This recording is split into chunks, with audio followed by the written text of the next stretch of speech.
आप प्रयागराज पहुंचे हैं, क्या विशेष तौर से प्रयागराज में पहुंचने का कारण रहा है और क्या मकसद है? प्रयागराज के बराबर में कौशाम्बी जिले में पाल समाज की बच्ची के साथ जो अन्याय हुआ और उसमें जो पुलिसिया कार्रवाई है उस पर बहुत सारे सवाल खड़े हो रहे हैं। एक पक्ष कह रहा है कि हम पीड़ित हैं, दूसरा पक्ष कह रहा है कि हम पीड़ित हैं। ब्राह्मण समाज के लोग कह रहे हैं हम पीड़ित।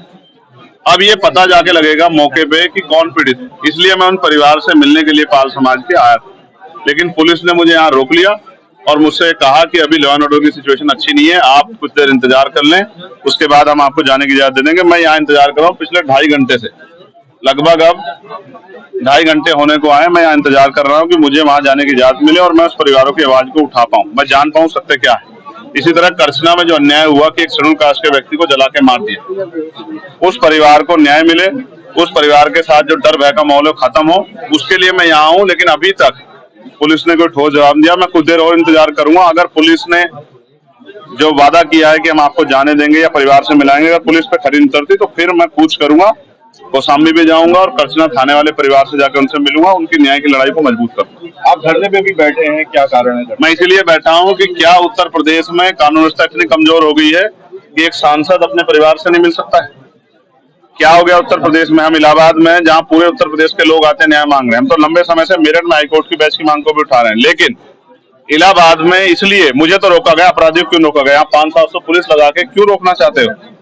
क्या एक परिवार से नहीं मिलने की छूट दे सकते हो आप लोग? तो मैं तो कह रहा हूँ मैं अकेला जाऊंगा, आपके साथ जाऊंगा, आप ले चलो, लेकिन मुझे मेरे परिवार से मिलाओ, मैं उनकी तकलीफों को जान दो। भी उस माँ से मेरी बात हुई जो बच्ची की माँ, उन्होंने कहा मेरी बच्ची की हालत आके देखिए, हमारी हालत आके देखिए, हम यहाँ डर के साए में, हमारी मदद कीजिए, हमारी आवाज उठाइए।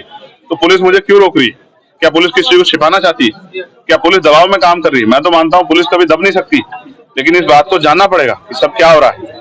मैं तो पुलिस का सबसे बड़ा हितैषी, सब जगह आवाज उठाता हूँ, पार्लियामेंट में भी आवाज उठाता हूँ, सड़क पे भी उठाता हूँ। उनकी 8 घंटे की ड्यूटी हो, उनको न्याय मिले, उनको जो वेतन विसंगतियां वो दूर हो, उनके साथ जो है जो बॉर्डर स्कीम है खत्म हो। लेकिन क्या आज पुलिस मुझे रोक के जो है क्या कानून का हनन नहीं कर रही, संवैधानिक जो अधिकार है उनका हनन नहीं कर रही? इसका जवाब भी देना चाहिए। और मैं मीडिया से कहूंगा कि पुलिस से पूछे कि वो मुझे क्यों रोक के बैठे। धन्यवाद। थोड़ी पहले लाइव आए थे, आपने हाउस अरेस्ट की बात भी कही और सरकार को भी घेरा, क्या कुछ? उसी के बाद मुझे बाहर आके बैठना पड़ा, इसलिए लाइव आया कि मुझे जाना था कहाँ और मुझे लेके कहाँ गए। मैं संवैधानिक विचारों का प्रयोग, संवैधानिक विचार में हूँ, इसलिए पुलिस से बातचीत कर रहा हूँ, वरना मैं लड़के भी जा सकता हूँ, मोटरसाइकिल पे बैठ के भी जा सकता हूँ। पुलिस जानती है जब मैं जाने पाऊंगा चला जाऊंगा, लेकिन मैं संवैधानिक विचार को मानता।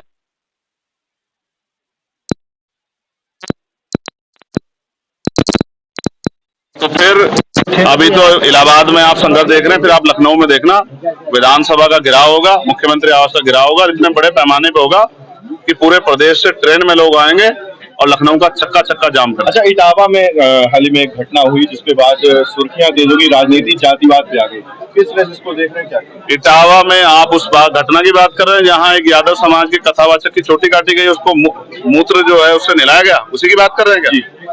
आप ये समझिए, अगर ये आजादी से पहला समय होता संविधान से, तो ये उनके साथ जो हुआ वो सही था। वहां शूद्रों को मंत्र उच्चारण करने का और मंत्र को श्रवण करने का अधिकार नहीं था। कोई शूद्र अगर मंत्र सुन लेता था उसके कान में पिघला के लोहा डाला जाता था। कोई मंत्र अगर शूद्र जो है मंत्र का उच्चारण कर लेता था तो उसकी जीभ काटी जाती थी। लेकिन अब तो संविधान का युग है, इसमें तो अगर आप किसी को भी, भाई मैं आपसे पूछना चाहता हूँ कि ब्राह्मण समाज के लोग जो आज वहां कह रहे हैं कि भाई हमसे हमारे साथ अन्याय हुआ है, तो मैं पूछना चाहता हूं कि क्षत्रिय को, वैश्य को, महिलाओं को, दलितों को, पिछड़ों को, आदिवासियों को पुजारी बनने का अधिकार क्यों नहीं? इसका क्या जवाब है आपके पास? कि आपके पास क्या जवाब है कि संविधान जब सबको बराबर का अधिकार देता तो पूजा करने का अधिकार तो सबको है, कावड़ पे जाने का अधिकार सबको है, लेकिन पुजारी बनने का अधिकार क्यों नहीं है? बाबा साहब अम्बेडकर ने तो पूजा करने के लिए, मंदिर में जाने के लिए, पूजा करने के लिए नहीं, मंदिर में जाने के लिए संघर्ष किया था कालाराम मंदिर में। तो क्या आप पुजारी बनने के लिए संघर्ष करना पड़ेगा? लेकिन मेरी लड़ाई दूसरी है, वैचारिक लड़ाई। मैं उनका स्वागत नहीं करूंगा, उनके साथ अन्याय हुआ इसलिए मैं उनके साथ खड़ा हूँ, लेकिन मैं चाहता हूँ कि वो भगवान बुद्ध के विचारों की कथा करें, गुरु रविदास जी के, गुरु नानक जी के, गुरु कबीर जी के, प्यारेलाल यादव जी के, बाबू जगदेव प्रसाद कुशवाहा के, संत गाडगे जी के, नारायण महाराज, नारायण गुरु के, बाबू जो है शिव दयाल चौरसिया जी के, महामना रामसु वर्मा जी के, अर्जक संघ वालों के, फूले जी के, साहू जी के विचारों के, बाबा साहब अम्बेडकर, काशीराम जी के, मुलायम सिंह जी के विचारों का प्रचार करें तो मैं उनकी लड़ाई को सामने खड़े होकर लड़ूंगा। और अगर वो कथा वगैरह पे वो करेंगे, अंधविश्वास पर, उनके साथ पाखंडवाद, धर्मांधता को बढ़ावा देंगे, तो बस मैं उनकी लड़ाई इतनी लड़ सकता हूं जो मैंने अभी लड़ी। एक आखिरी प्रश्न, कलकत्ता में गैंगरेप हुआ एक महिला लड़की के साथ, जिसके बाद टीएमसी के लीडर कई विवादित बयान दे रहे हैं। उनका कहना है कि लड़की को वहां जाना ही नहीं चाहिए था। नहीं, ये सब चीजें गलत है। इस पे जांच चल रही है, जांच होकर जो कार्रवाई होगी सबके सामने है। धन्यवाद। और एक सवाल